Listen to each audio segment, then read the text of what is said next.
Hello and welcome to the Week 4 edition of the PoolGenius NFL Survivor Show. My name is Steven Andress, joined each and every week by the lead analyst over at PoolGenius, Jason Lisk. We want to thank you so much for your support of this video. We've had more than 30,000 people watch this video over the first 3 weeks. If you've liked it, do us a small favor. Hit the like button, hit the subscribe button, hit the bell too if you want. Get some notifications whenever this video goes live each and every week. Jason, we finally had a little bit of carnage last week in week number 3. So as we get ready for week number 4 here, let's look back a little bit because, I always listen to PoolGenius. I had 90% of my entries following that PoolGenius, man. It worked out swimmingly, except for when I let my ego get in the way, and I did have the Falcons and Circa Survivor. So I'm out there, my man. But kudos to you guys for having the Falcons pretty far down that list. It was just human error on my part, that's for sure. Thankfully alive in all the other entries, though. I'm going to let you off the hook here, Steven. They weren't a bad pick. There were all those picks were similarly reasonable, right? They slipped out of our portfolios kind of on like just tiebreakers. Like they weren't much behind, like say a Green Bay or a Tampa. We actually ended up, by the way, with Packers entries on some of ours in Circa. Oh, but we took a bad beat there, and here I am wearing orange for that Cleveland Browns, yeah. that absolute Schmidt game with that ending.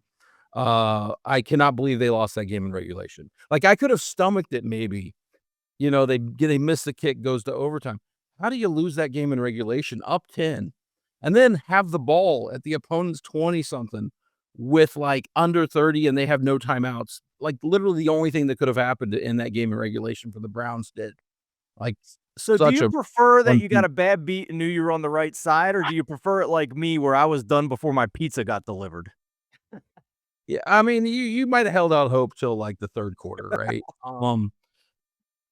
They all hurt the same. I mean, they don't get to come back unless you're in a strike pool. So, I mean, they all count the same. They can be a gut punch though, right? Like to lose like that because you're like, my gosh, how did they let that happen? Like literally let that happen. But you know what? Here's what I'm going to fall back on. In a lot of my wins in pools where I played several entries, I feel like I often get like a gut punch loss with several of my entries in around week 3 or 4. I remember one with the Saints and the Giants like 4 years ago where the Saints blew a home lead of like 10 or 14 against the Giants. Barkley had a big late touchdown, went to overtime, lost like half my entries on that. And then the ones that got through, one of them ultimately won. So that's why we talk about diversification. We have no control over whether a kicker decides to get it blocked. I mean, it's the NFL. That's why we hang numbers that say 20% and not locks, right? It's because things like that can happen. And things like that can happen this week. We're going to get to a massive favorite, but it's probably going to take some ridiculous stuff for that not to be 100%. Fair enough. All right, we're going to change up the cadence of the show this week a little bit. We're going to start with our predictions for the 5 most popular teams in Survivor this week. Now, again, we record this show on Tuesday afternoon, so a lot can change between now and when games kick off with injuries, with line movement, etc. So this is the PoolGenius predictions for the top 5 most popular teams for week number 4. We start with number 5, the LA Chargers going on the road for an early kickoff, taking on the New York Giants in the first start for rookie quarterback Jackson Dart. PoolGenius predicting just a 9% ownership on the LA Chargers, despite the Bolts being 3-0. Jason, how about number 4? Number 4, we're gonna stay there in the same division. Denver Broncos, similarly at 9%. This one closes out the week, right? And so we get the Bengals at home. Bengals looked really bad. The Broncos have taken 2 tough losses in a row. Similar size spread here as well. We're going to get into that, but Denver by about a touchdown. And similar future value. So these 2 picks are kind of similar. Denver's win odds, I think, are slightly higher on the money line. Number 3, the Houston Texans trying to get their first win of the year against the lowly Tennessee Titans. PoolGenius predicting a 15% pick popularity here when combing through all the national pools. And and Survivor national pool data, oh boy, the Texans don't have an offensive line. Despite that, they are sitting as a touchdown favorite against the Tennessee Titans and the rookie quarterback Cam Ward, who has been dreadful, who gave away 7 points on a pick six last week to the Indianapolis Colts. But man, we'll get into this later in the show, but I have a hard time trying to resolve. Yes, it's a big favorite at a touchdown, but this appears to be quite the broken offense. Maybe the Titans are the cure for all ills when you're trying to get through and get a win in the NFL this year. But man, the Houston Texans at 15% right now. They might not be the most popular team, but they sure seem risky there, Jason. We'll get into them more in a bit, but I think they'll be more popular in kind of the pools I play. But in national data right now, because this is kind of a projection where I'm also seeing where they're at and predicting a little bit or this early in the week where I think they will go. So right now we have Detroit at number 2. Number 2 most popular, Detroit. I've got that at 23% right now. We're seeing that number a little higher, and it may come down. It may not. So it depends on what kind of pool you play in. I think if you're in a larger pool, a multi-pick pool, where future value and saving teams matters more, you're going to see that Lion number come down. But I think if you're in a smaller pool with your buddies who are watching Monday Night Football, Lions can be really popular. So they're number 2 on our list. And the predicted team as the most popular in NFL survivor pools for week number 4. If you check the spreads, you know who it is. It's the Buffalo Bills at home hosting the New Orleans Saints, the team that most everybody has as dead last in their NFL power rankings after going up to Seattle and getting shellacked by the Seahawks. PoolGenius, early week popularity prediction at 30% of pools for NFL week 4. The Bills are a 16.5 to 17-point favorite in this one, coming off extra rest as well from taking on the Dolphins on Thursday Night Football. Another road game for the Saints, back-to-back for Spencer Rattler and company. I think in these big pools, these pools with a lot of casual fans, it makes a lot of sense that the Buffalo Bills would be extremely popular. It's already week 4, and we have a team that's more than a 2-touchdown favorite in the National Football League, Jason.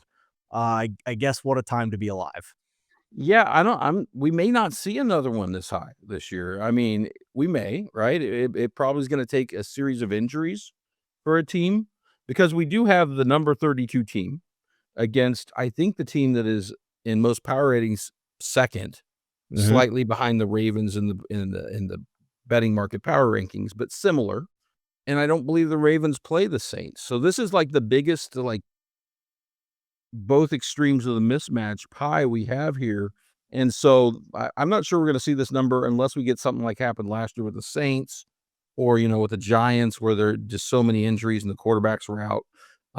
We may not see this number unless somebody's down to their third string quarterback and has a lot of injuries late in the year. So yeah, this is a massive number. And I think the question people have to ask themselves is, a lot of people used the Bills last week, right? Yep. So that's part of what's holding this number down. Like, because you're talking like a 30% number might be like almost half of everybody that has them available, right?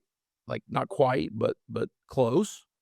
And then they have so many spots that they aren't going to be minus 16, but they're going to be minus 10, minus 12 in weeks they're not 30% owned. So anyway, that's what we'll get into here in this show as we talk about the Bills because they are the biggest favorite. And I think that is something you have to discuss as you play out this week. Before we dig into the biggest favorites and the matchups and how we feel about them, a couple of news and notes from the PoolGenius site for subscribers and for the rest of you who've been thinking about subscribing. Some reminders. First of all, link down in the description. 3-day trial. If you have not used it already, check it out. Gives you a chance to try out PoolGenius and see just the enormous library of tools and research that Jason's team puts into it. Second update. Last few weeks, to start the season, if you're in Circa Survivor, you've seen that a Circa Survivor product has been in beta. Jason and his team has been testing it out. It is no longer in beta. It is ready to go, Jason. It is behind the wall now for subscribers. You must be a PoolGenius subscriber if you want to use the Circa Survivor product. And it looks like you guys feel good about it after 3 weeks of beta testing. Yeah, we put a lot of work into it. We've added more features over the last few weeks. We've got it to a point, I think. And some of the stuff, by the way, you can still access, even if you're not a premium subscriber. And those subscriptions can either be as a one-off, just buying the Circa product, or for our Pool Picks Plus subscribers, those who are also do golf, March Madness, it's bundled together and for a good price, only $50 more than just the straight Circa package, which is listed as $99. So you can get all that. You can track entries in the free version. You can look at our research and the past pick history stuff. And you can use that multi-entry survival tool in the free version. But if you want to see the data on our predictions for games, the optimal paths, all that stuff, that is protected for our premium subscribers. We do want them to have an edge in the contest. And so check that out. I'm going to show you though here the data grid because we have, I'm doing the research on actually picking the pick projections in Circa and doing other stuff. So just for those watching the video, here's our numbers early in the week. We do have the Bills slightly higher there. I do think in Circa A, they're more available, and B, the holiday factor is going to lead people to save teams like Detroit and teams like that more so than they would, and they may then fall to Buffalo on the margins, and I think that'll kick it up. But anyway, that's our numbers there. But yeah, check out the Circa product. Lots of good stuff in there. We talk about it in the Discord. Lots of discussion, and we will have our separate Circa show also where we break down strategy. So that's one thing. The other thing I wanted to point out here on our just general survivor tools, and this is also within the Circa one. If you go to our data grid, if you are a subscriber, if you have used our products before, we have a season view and we have a season planner, and we've always shown the win odds on that. Well, this year, over the weekend, we introduced a new change. Not only do we have win odds, one of the things I do on Tuesdays before we record this show is I'm working on future pick projections. I'm looking at all the data. I'm looking at the power ratings of teams, and I'm laying out the season, like how I think people will pick based on where our numbers are now. And so those numbers are now available in the tab. If I click on pick percentage, you can sort and see who we're picking as the most popular teams in week 10, right? Or in week 6. And you can see where there's bright dark red is like teams we think are going to be probably really popular in a given week. You could also click on the EV tab. That tells you what our future EV estimates are on these teams, where we think they're going to have the highest bang for their buck. So anyway, new feature this week. So if you're there, check it out. Great stuff to look at. For us geeks that like to look at these weeks, now you have more data to look at. I've said it in past weeks. I'll say it again. This feature right here is such an enormous time saver. Like imagine just yourself as one person trying to comb through all the schedules and comb through any available data on what the odds were for those games coming into the season, let alone what they'll be now. I mean, good luck finding what they'll be now unless you're 1 week ahead on the look ahead line. But like this is such a huge time saver. This is worth the price of the subscription on its own, let alone all the other elements that come with this and the customization for your pools, etc. So I think this is honestly like it's been around since the start, Jason, right? But it's still one of my favorites for sure. It's such a great time saver. And right here is where I want to start as we transition to discussing the biggest favorites of the week. I want you to pull up this season view and then go to this new feature with the pick percentage popularity, because the Buffalo Bills may be 16.5-point favorites this week, but they're also the most popular. And look at that matchup the very next week against New England, and you're getting a fraction of the potential ownership. So to me, Jason, this is what I'm talking about. We're using these tools if you're a subscriber and thinking hard about whether you want to burn the Bills now at a high popularity or wait one more week where, yes, they won't be as big of a favorite, but the New England defense is still pretty bad, and you're getting them at far less popularity. I think that's the big question people need to ask themselves with the Buffalo Bills this week. Yeah, I think what you said is correct. Like, look at that number, and we've got 30%. Will it be 30? Will it be 28? Will it be 32 in your pool? Will it shoot up to 40? Whatever that number is, what you're doing is you're basically locking in a significantly high advancement on it, and that's worth something, right? Sure. Moving ahead is worth something, so I get that. And in certain pools, I am playing the Bills. But you also have to know that if let's say 30% of the pool does pick them, well, then let's say another 20% gets beat.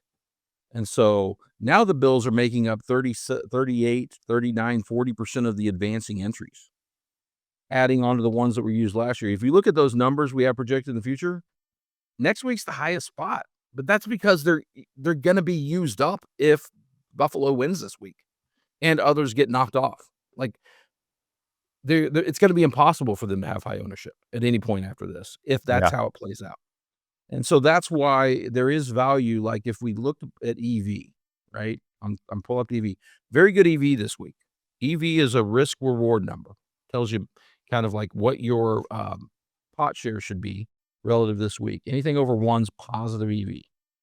But there's a lot of numbers near 1.14. Like you're going to get we got a bunch here in the middle of the season at Carolina, at Miami, Cincinnati in week 14, a massive EV over 1.2.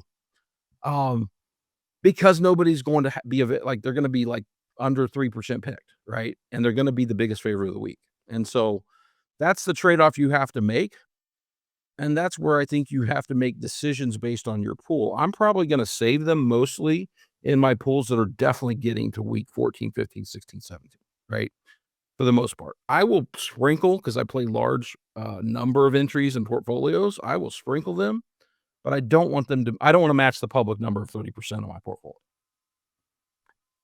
The next biggest favorite of the week is the Detroit Lions hosting the Cleveland Browns. It is a short week for the Lions, but also, Jason, that was one of the most impressive regular season wins I have seen in recent years, to be honest with you, going into Baltimore. There was a lot of flukiness in week 3 with special teams variance and long field goals and blocked field goals and just a lot of stuff that you can't predict. I don't think there was anything fluky about what Detroit did to Baltimore on Monday Night Football. I thought they beat them fair and square. I thought they should have won by an even bigger margin with a turnover-worthy play that Lamar should have been intercepted on by Brian Branch. So I think Detroit has really impressed me in their bounce back from a week 1 loss to Green Bay. I think they're closer to what they were last year than what a lot of us thought they might be after replacing both their coordinators.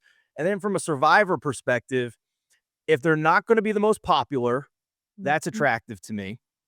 I understand in Circa, people have to consider saving them because of the holiday slate, but one of those games is against Green Bay, which makes it really tough to pick them because that's going to be basically a coin flip game. I think this is a pretty good spot for the Lions. If they're not going to be the most popular, you just have to consider some of the other games on their schedule. They have late season games against the Giants and Dallas. But other than that, I mean, I understand Cleveland's defense has been very impressive, but if you actually look under the hood on Cleveland's defense, you would think it's top 5 at this point with how close they've played some of these games, but by EPA and success rate, they're not quite top 5.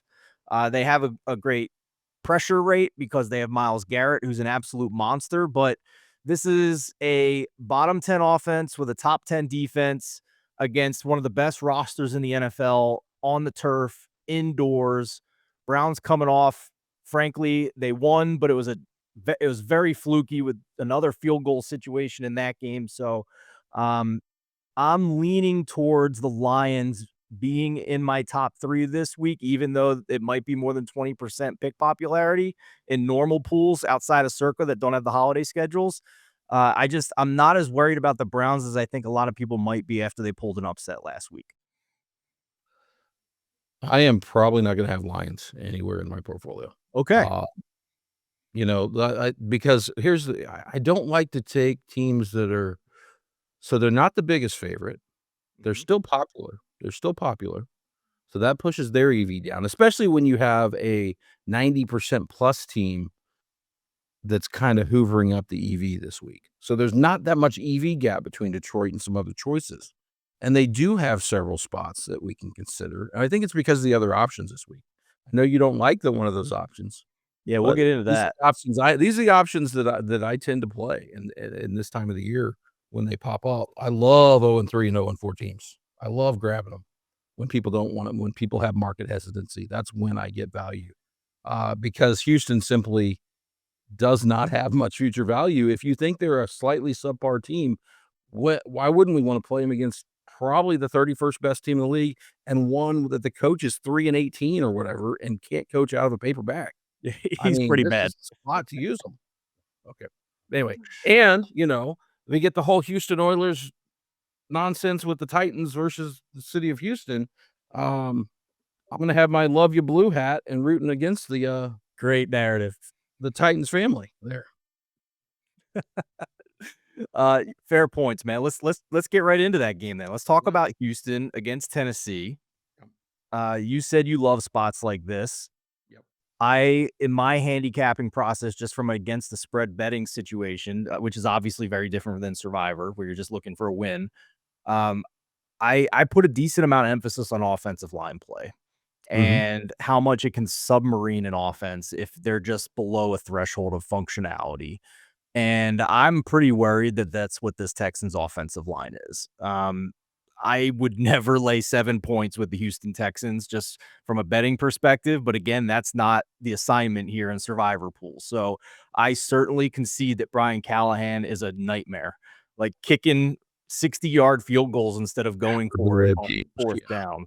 Yeah, it's just a mess. So I it's just that this Houston offense is bottom 5 in every advanced metric through the first 3 weeks, and I don't think they've played a particularly tough schedule of passing defenses with the Rams and the Jaguars and the Tampa Bay Buccaneers. So, it just makes me concerned, but obviously, yes, Tennessee is one of for this week is one of my bottom 2 teams in the NFL this year. So, I get it. I might have to this might just have to be a plug my nose and use them on some Survivor entries, right? Yeah, and look, I mean, you see the future value number in our column, that's based Oh, it's on gotta be what we next to see in the 0. 0, yeah, and it wasn't there before last week, right? But yet another loss.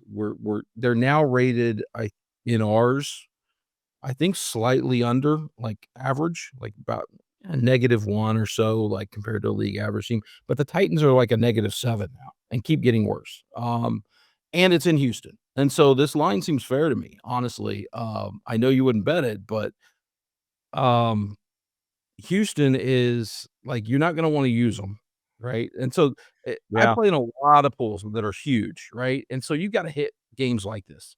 Plug Yep. your nose, pick them.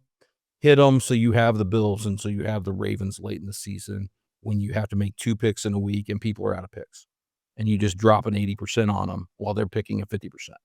And, so Houston, because here's the thing, I think you're getting cover. Like, they have the same win odds as Seattle last week in the market, Half the right? ownership. Yeah, less than half. Like half the ownership because you're getting cover from Buffalo and Detroit this week, where you didn't necessarily have that last week, and so you're getting some cover there. You're also gonna get a little bit drawn off by New England, which isn't that far below 'em, as that other option to pick a team that, you know, maybe you're not gonna wanna pick in too many spots, and so that's why Houston is in play, more attractive in larger pools, more attractive in strike.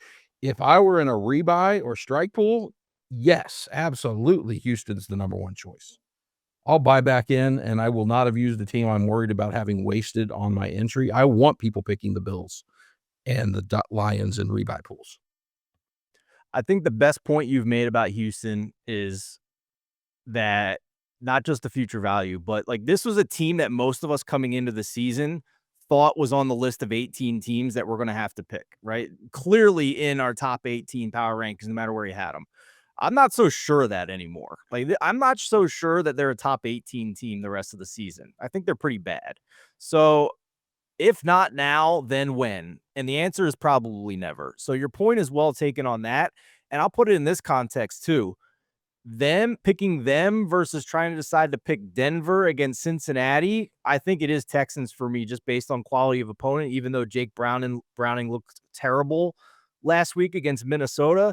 But let's talk about Denver, who's around the same win probability, around the same favorite on the spread, less popular coming in at the start of the week than Houston. But if I have concerns about the Houston offense, then I also have to have concerns about Bo Nix and the Denver offense as well. This has been a team that has been near the bottom of the league in success rate.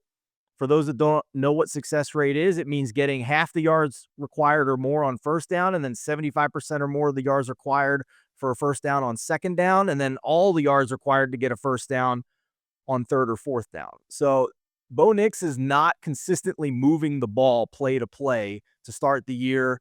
My eyes tell me he's missing wide open receivers deep down the field. If you watch that Chargers game, and then if you combine that with the defensive metrics for Denver, which have taken a slight step back from last year, they are not top 5, top 3 in a lot of these metrics like they were last year. They're still a good defense, don't get me wrong, but they've kind of moved down to tier 2 so far through 3 weeks. And if your offense is also taking a step back, well, now you're starting to get into some potential weekly variance here with this team. I thought it was pretty poor that they lost that game against the Chargers. I thought the defense did enough to help them win that game. So I know Jake Brown looked bad last week, but Mhm. it's one game against Brian Flores in his first start in 2 years, and we have a big sample of games of Jake Browning telling us that he's probably closer to slightly below average starting quarterback than a complete disaster. Yeah, he has complete disaster potential in his ability to turn the ball over. Yeah. He can push the ball down the field, and so, like, I would rather have him as my backup than a guy who just couldn't make plays. Yeah. But he definitely will turn the ball over, and we saw that, and this Denver defense also has that potential to create that, so that would be my concern there. I will say you talked about Bo Nix regression. I think that's what happens after from experience, after you hit your 30th birthday. I assume that's how old he is. He's been around He's been around forever. I don't know if that's right. Check me on that. Well, I'm 38, and let me tell you, I've So I regressed, think buddy. yeah, yeah. So I think that's what's going on in Denver. But yeah, Denver's in play. I think they're an okay play. Like, we have them below Detroit, and their ownership's way below Detroit in future value. I do think they have I'm gonna pull the season view up. I do think they have a couple potential spots here. I'm gonna show you week 7 and 10 and 6. So, like, week here in 10, well, I've got them at high ownership, but better numbers than I think the Bears and Giants. So I think you'd like that head to head. And Carolina may get picks in week 10, by the way, against the Saints. Hmm. We may be speaking Carolina in week 10. And then week 7, same thing. Bears look like the Bears host the Saints. Probably going to be really popular. Denver could be at below that ownership. The Chiefs versus the Raiders could be popular. So those are a couple spots where they could have like semi leverage against the other somewhat popular picks, 2 of which are the Bears. And so depending on how much you trust the Bears in the spot, I know the Saints look like the worst team, but that's a spot where if the Saints continue to look bad, that number may go up, right? The Bears may be like pushing well toward 40% in week 7. And so those are things where I'm looking at Denver like, is this where I want to play them or do I want to hold them for that? Because a lot of us did use them some in week 1. That's another thing holding this number down. Unlike some of these other teams, Denver was the most popular pick already in a week. And so I think that's impacting this as well. Gives you a couple weeks to let Bo Nix kind of figure it out too, right? Like more of a sample to see if he can get back to maybe playing closer to the level he did in the second half of last year. If you wait beyond this week, I mean, week 3, this Denver offense only had 9 first downs, a 25% success rate.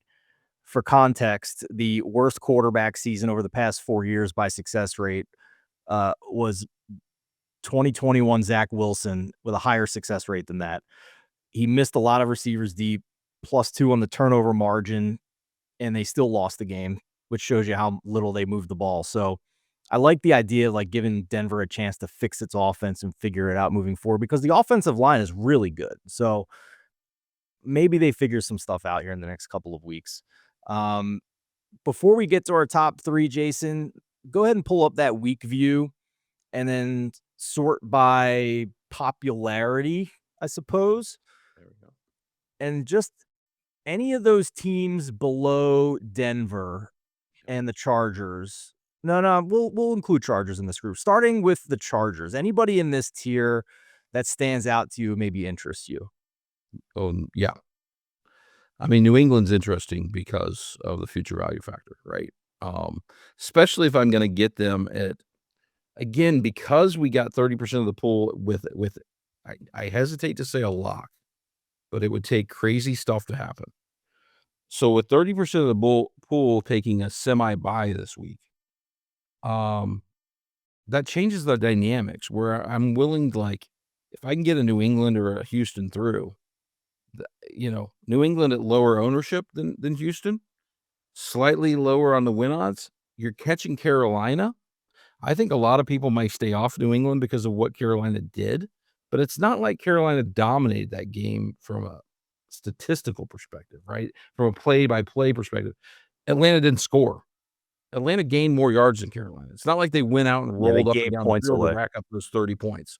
It was kind of they won the game, but the margin is a fluke. Like, I posted something in our chat. I said, here's the full list in our Discord yesterday. I said, here's the full list of teams that have been outgained by 100 yards or more in a game and won by a shutout, sorted by largest margin since 1978.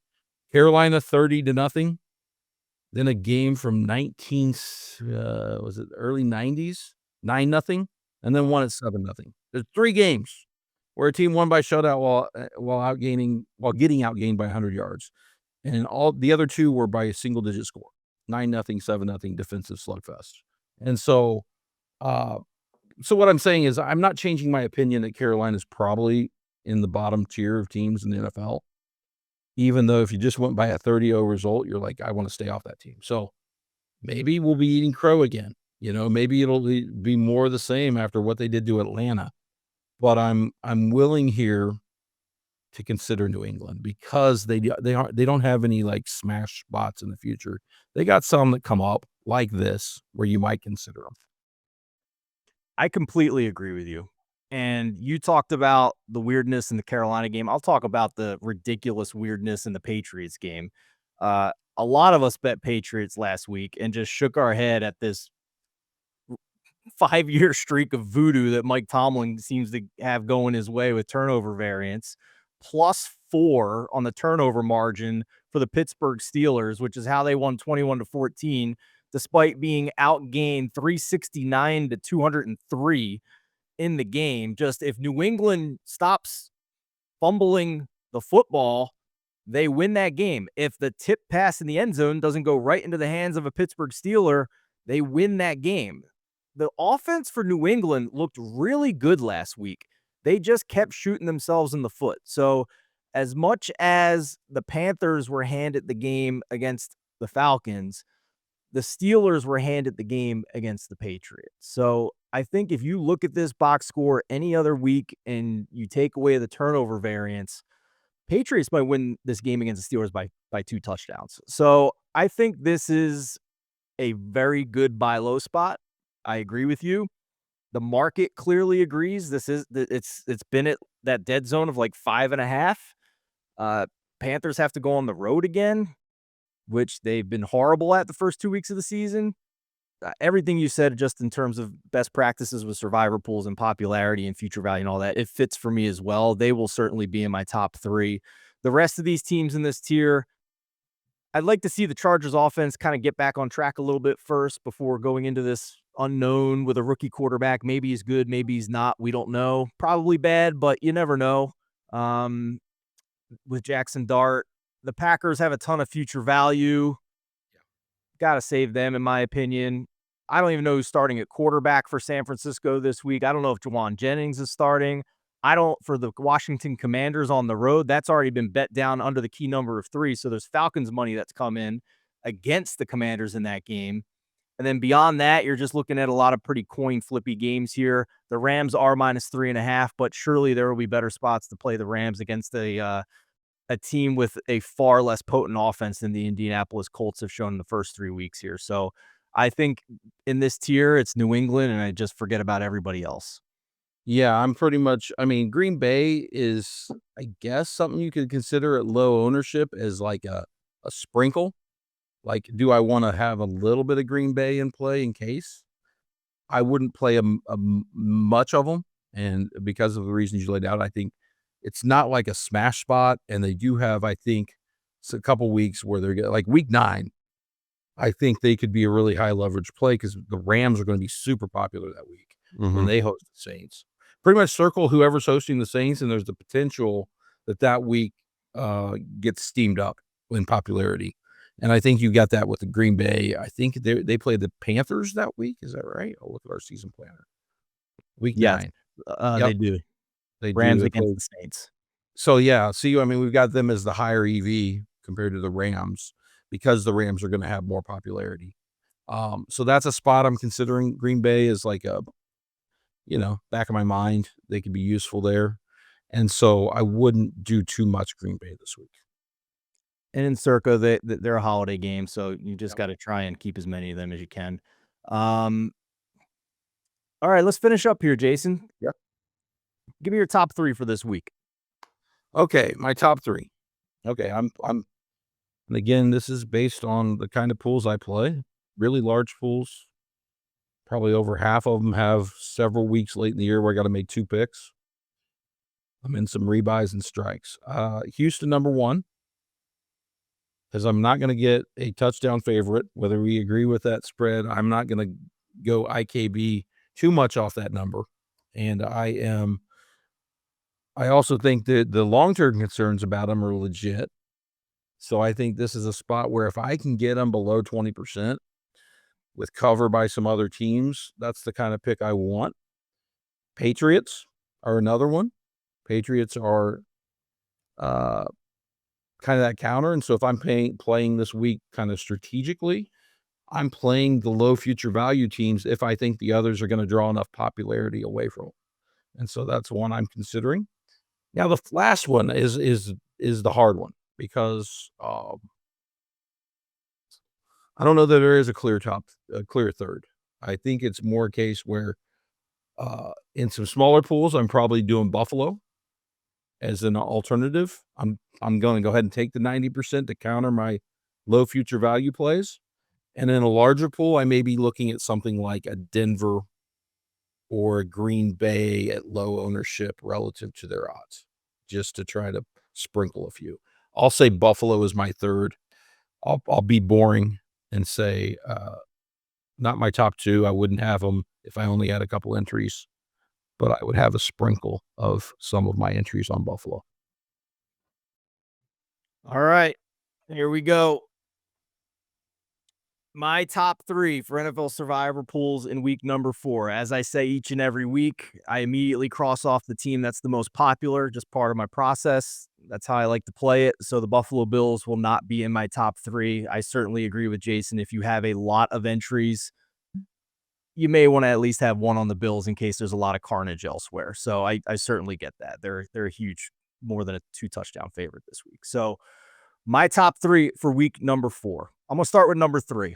I'll go with the Houston Texans. You talked me into it, Jason. I certainly think you made a lot of great points in terms of game theory. I can't put them 1 or 2 because I think this offensive line is a disaster, but you made a lot of great points for sure. So I'll put the Houston Texans in my number 3 spot. Number 2, I'm going to go with the New England Patriots. I think it's a great buy low spot. I think the low popularity is very attractive, and I think they're a lot better than what they showed last week, and I think the Panthers are a lot worse than what they showed last week. So, I think it's a great game theory spot at potentially less than 5% popularity on the New England Patriots. And even though we disagree on this, I am going to put the Detroit Lions as my first team here. For people in bigger pools, if you're getting the Bills at high ownership and you're getting the Lions as the second most popular, even though it might be over 20%, I like the fact that they're at home. There's a chance that the Cleveland Browns will be without both starting tackles. You got to monitor that injury situation for this game. If that is the case, then it's even more attractive. And continue to see Joe Flacco and this offense have trouble moving the ball. So I think it's a great spot for the Lions. We may be sacrificing some future value with the Lions, but just looking at the season planner, we're at 77% win probability right now. The only other two spots on the schedule that would match that or exceed it would be week 14 against the Cowboys and week 12 against the Giants. And maybe that number comes down if Jackson Dart is pretty good. So we'll see. But those are my top three. Detroit, number one, the Patriots, number two, and the Houston Texans, number three. If you found this helpful, if it was entertaining, if you feel like it gave you an edge in your survivor pools, thank you for watching. Hit that like button, hit that subscribe button. That's the best way you guys can thank us for the content here. Get that free 3-day trial if you have not signed up for PoolGenius yet, down in the description. If you have not tried it yet, I mean, it's crazy. Jason and his team every single week are rolling out brand new features, brand new customization options, whether you're in Circa or another big pool around the country. So check it out. Him and his team put in a ton of hard work to make this the best product possible for all of us who love to play in NFL survivor pools. But for Jason Lisk, I'm Steven Andress. Best of luck in week 4 in NFL Survivor.